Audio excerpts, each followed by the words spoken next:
नमस्कार दोस्तों। आज हम लोग एम्प्लॉय प्रोविडेंट फंड एक्ट के बारे में डिस्कस करने जा रहे हैं।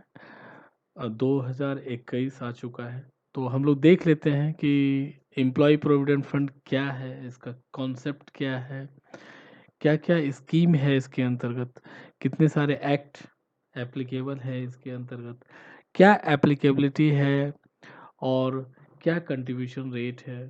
तो इन सब सारी चीज़ों का हम लोग यहाँ पे डिस्कस करेंगे स्टेप बाय स्टेप। तो आप लोग शुरू से अंत तक बने रहिएगा और आप लोग के मन में जो भी क्वेरी होंगे, डाउट होंगे, वो आप लोग बिल्कुल कमेंट बॉक्स में लिखिए ताकि हम लोग उस पे डिटेल डिस्कशन कर सकें। एम्प्लॉय प्रोविडेंट फंड एक प्रकार का सेविंग स्कीम है जिसको इंट्रोड्यूस किया गया है employees provident fund and miscellaneous act 1952 के द्वारा। तो इसको जो है प्रबंधन और मैनेज किया जाता है सेंट्रल बोर्ड ऑफ ट्रस्टीज के द्वारा। तो ये इसको रिप्रेजेंट्स किया जाता है थ्री पार्टीज के द्वारा, जिसके अंतर्गत आते हैं गवर्नमेंट, एम्प्लॉयर्स और एम्प्लॉई। तो एम्प्लॉयज प्रोविडेंट फंड ऑर्गेनाइजेशन जो है असिस्ट करता है इस बोर्ड को और इसके एक्टिविटीज़ को। तो ईपीएफओ जो है वर्क्स करता है under the direct jurisdiction of government और और इसको मैनेज किया जाता है ministry of labour and employment के द्वारा। तो यहाँ पे हम लोग समझ लेते हैं कि कॉन्सेप्ट ऑफ ईपीएफओ क्या है। तो सबसे पहले ये जान लीजिए कि ईपीएफओ एक प्रकार का वेलफेयर स्कीम है और जिसको लाया गया है एम्प्लॉय के बेटे फ्यूचर को सिक्योर करने के लिए। यह एक प्रकार का स्टेटरी बेनिफिट है जो अवेल किया जाता है एम्प्लॉय के लिए पोस्ट रिटायरमेंट और अगर वो लीव फ्रॉम द सर्विस, मतलब जब वो सेपरेशन फ्रॉम द सर्विस होता है। इसमें ये भी है कि in case of deceased employees, तो इस केस में their dependents will be entitled for the benefits. उनके नॉमिनी जो है या फिर उनके लीगल हायर जो है वो उनको बेनिफिट मिलेगा। Under the EPF scheme, both employers and employee must make their contribution towards the fund. इस फंड को रन करने के लिए दोनों पार्टी को, एम्प्लॉयर और एम्प्लॉय दोनों को कंट्रीब्यूशन करना है एवरी मंथ। यहाँ जो interest earn on the amount credited to the members PF account में डायरेक्टली क्रेडिट होता है।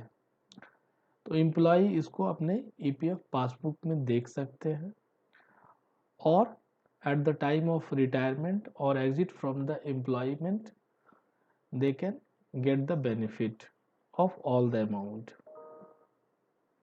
तो यहाँ पे देखिए जो है हम स्लाइड में एम्प्लॉय प्रोविडेंट फंड स्कीम क्या है उसके बारे में हम लोग यहाँ पे डिस्कस कर लेते हैं। तो सबसे पहले ये क्लियर कट है कि कोई भी एम्प्लॉय किसी ऑर्गेनाइजेशन में काम कर रहा है और वो ऑर्गेनाइजेशन ऑलरेडी ईपीएफओ के अंतर्गत रजिस्टर्ड है, तो जो भी स्कीम है उन सभी स्कीम का बेनिफिट एम्प्लॉय को मिलेगा। तो सबसे पहला इसका स्कीम है एम्प्लॉय प्रोविडेंट फंड स्कीम 1952। इसके अंतर्गत एम्प्लॉय को रिटायरमेंट बेनिफिट मिलेगा और अगर एम्प्लॉय का डेथ हो जाता है वाइल इन सर्विस तो उनके नॉमिनी या लीगल हायर को इनका बेनिफिट मिलेगा। अभी नेक्स्ट है एम्प्लॉय पेंशन स्कीम 1995। तो इसके अंतर्गत सुपर एन्युएशन पेंशन है या फिर रिटायरमेंट पेंशन स्कीम है या permanent total disablement pension scheme है जो एम्प्लॉय को मिलेगा। और अगर डेथ हो जाता है किसी एम्प्लॉय का वाइल इन सर्विस तो यहाँ पे उनके जो भी नॉमिनी है या लीगल हायर है उनको इनका बेनिफिट मिलेगा। नेक्स्ट है employee deposit link insurance benefit. तो इसके अंतर्गत जो भी एम्प्लॉय का डेथ हो जाता है वाइल इन सर्विस तो उनके लीगल हायर या नॉमिनी को इंश्योरेंस का बेनिफिट मिलेगा। अब देखिए, तो हम लोग को समझना होगा कि एप्लीकेबिलिटी ऑफ द ईपीएफ क्या है। तो सबसे पहले ये देख लीजिए कि employees provident fund and miscellaneous provision act 1952 is applicable across pan India. Bharat के सभी स्टेट के जितने भी वर्कर हैं, जो भी काम कर रहे हैं किसी ऑर्गेनाइजेशन में, उसके लिए एप्लीकेबल है। The act is applicable to every factory और industry mentioned in the schedule 1 of the act, जहाँ पे 20 और उससे अधिक एम्प्लॉयड है, उस कंपनी के लिए ईपीएफ एप्लीकेबल है और उनको रजिस्टर्ड करना पड़ेगा ईपीएफओ में, और उनके एम्प्लॉय को इसका बेनिफिट मिलेगा।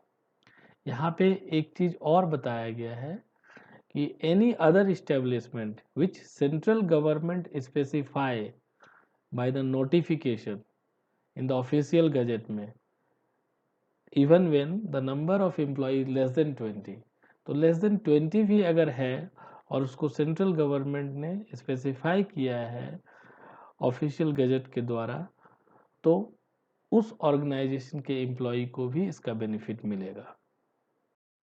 तो यहाँ पे हम लोग देख लेते हैं इस स्लाइड में कि मेंबर के लिए क्या एलिजिबिलिटी है to get the benefit of EPF. तो सबसे पहला मेंबर के लिए ये होना चाहिए कि वो एम्प्लॉयड होना चाहिए किसी भी ऑर्गेनाइजेशन में as a salary based.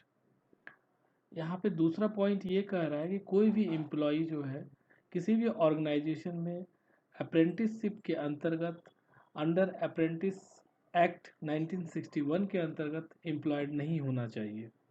Third point ये कह रहा है कि कोई भी एम्प्लॉय किसी भी ऑर्गेनाइजेशन में जिनका basic wages up to 15,000 per month है, वह कंपनी उस एम्प्लॉय को पीएफ बेनिफिट देने के लिए लायबल है, और मोर देन 15,000 अगर उनका बेसिक है तो यह एग्जेम्प्टेड है, बट अगर एम्प्लॉयर चाहे तो पीएफ बेनिफिट दे सकता है एम्प्लॉय को। अब इस स्लाइड में हम लोग ईपीएफ कंट्रीब्यूशन रेट के बारे में डिस्कस कर लेते हैं। तो ईपीएफ एक प्रकार का फंड है वेयर बोथ एम्प्लॉयर और एम्प्लॉय कंट्रीब्यूशन किया जाता है। तो कंट्रीब्यूशन जो होता है वो रेगुलर होगा और मंथली बेसिस पे किया जाएगा, और उसको रेमिटेंस करना है एम्प्लॉयर को to the PF department. Interest rate जो होता है वो फिक्स्ड होता है, वो डिपेंड्स अपॉन द एम्प्लॉय का बेसिक वेजेस और कैलकुलेशन कितना है उसके अकॉर्डिंग वो इंटरेस्ट रेट बनता है। तो यहाँ पे हम लोग ब्रेकअप देख लेते हैं कि एम्प्लॉय और एम्प्लॉयर का क्या परसेंटेज है। तो एम्प्लॉय का 12% डिडक्ट होता है और एम्प्लॉयर का भी 12% डिडक्ट होता है, तो टोटल जो है 24% डिडक्ट होता है। तो इस स्लाइड में हम लोग समझ लेते हैं कि एम्प्लॉयर्स कंट्रीब्यूशन कितना होगा, क्योंकि हम लोग ऑलरेडी अवेयर हैं कि 12% ऑफ एम्प्लॉय कंट्रीब्यूशन जो है वो टोटली ईपीएफओ में जाता है, मतलब ईपीएफओ में कंट्रीब्यूट होता है, बट 12% ऑफ एम्प्लॉयर्स कंट्रीब्यूशन जो है वो बाइफरकेट होता है ईपीएफ और ईपीएस में। तो 3.67% जाता है ईपीएफ में और 8.33% जाता है ईपीएस में।